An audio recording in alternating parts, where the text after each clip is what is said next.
Hello বন্ধুরা, নেহা রান্নাঘরে সকল বন্ধুকে অনেক অনেক স্বাগত জানাই। আজ আমি জিভে জল আনা এক রেসিপি আপনাদের সঙ্গে শেয়ার করব, মশলা অমলেট। এই মশলা অমলেট বানানোর জন্য আমি এখানে নিয়েছি দুটো ডিম, একটা পেঁয়াজ যেটাকে খুব মিহি করে কেটে রেখেছি, আর নিয়েছি ক্যাপসিকাম, এটাও খুব মিহি করে কেটেছি, নিয়েছি একটা টমেটো, সেটাও ছোটো ছোটো করে কেটে রেখেছি, আর দুটো এখানে কাঁচা লঙ্কা কুচি করে রেখেছি, আর নিয়েছি কিছুটা ধনে পাতা।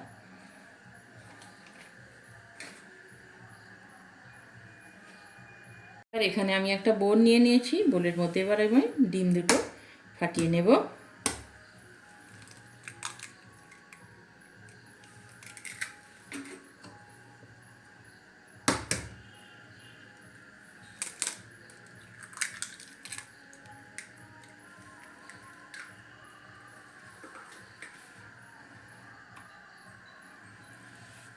এবার এই ডিমের মধ্যে আমি দিয়ে দিচ্ছি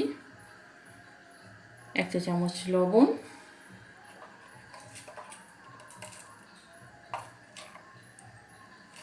আর 1/2 চা চামচ গোলমরিচের গুঁড়ো,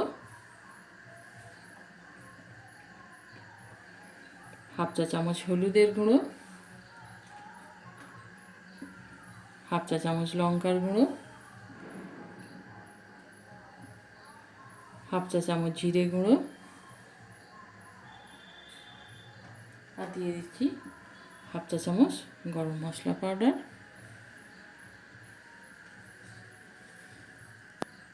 আর দিয়ে দিচ্ছি সামান্য একটু সাদা তেল, আর কুচানো ধনে পাতা। এবার এটাকে আমি ভালোভাবে 1 থেকে 1.5 মিনিট ভালোভাবে ফেটিয়ে নেব।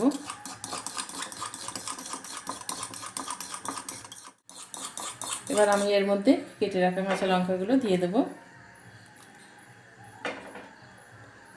দিয়ে আরও একবার ভালোভাবে আমি মিশিয়ে নিচ্ছি। এবার আমার এটা ভালোভাবে মেশানো হয়ে গেছে, এটা এখন আমি সাইডে রেখে দেবো। ওভেনে একটা ফ্রাই প্যান বসিয়ে দিয়েছি, এবার তার মধ্যে আমি 3 চা চামচ সাদা তেল দিয়ে দিচ্ছি, এটা আপনারা বাটার দিয়েও করতে পারেন।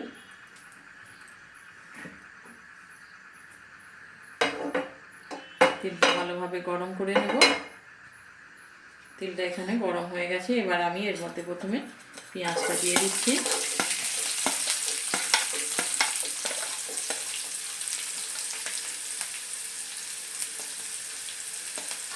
তারপরে ক্যাপসিকামটা দিয়ে দিচ্ছি,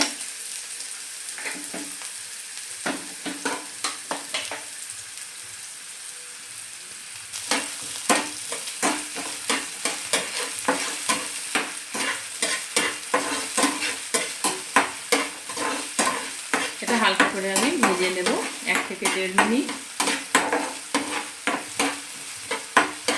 আঁচটা এখানে আমি মিডিয়াম টু হাই করে রেখেছি।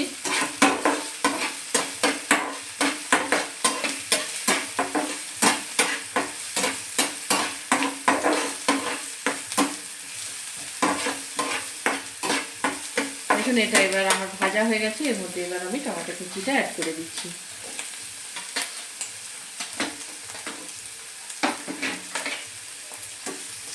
টমেটোটা আমি একটু ভেজে নেব।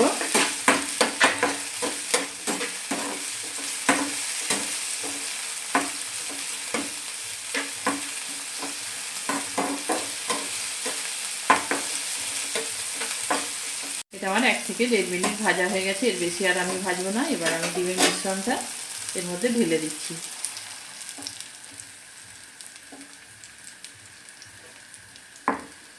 এটা এভাবে একটু মিশিয়ে নেব।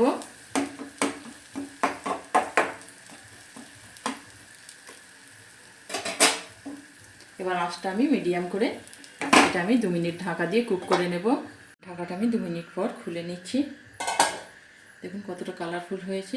এবার আমি 1 পিঠ ভাজা হয়ে গেছে, এবার পরের পিঠটা আমি উল্টে দেব। পরের পিঠটাও ঠিক একই প্রসেসে আমি ভেজে নেব। আমি ঢাকা দিয়ে দিলাম। দেখুন ঢাকাটা এবার খুলে নিলাম।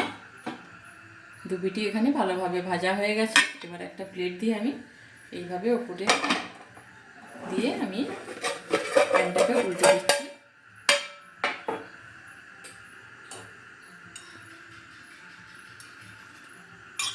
দেখুন কত সুন্দর দেখতে লাগছে, খেতেও ততটাই টেস্টি হবে, আপনারা দেখেই বুঝতে পারছেন। খুব কম সময়ে এবং ঝটফট এই রেসিপিটা বানিয়ে ফেলতে পারেন আপনারা। তাহলে বন্ধুরা, আমার রেসিপিটা যদি আপনাদের ভালো লেগে থাকে লাইক শেয়ার কমেন্ট করতে ভুলবেন না। আর নতুন বন্ধুদের কাছে আমার চ্যানেলটি সাবস্ক্রাইব করার অনুরোধ রইল।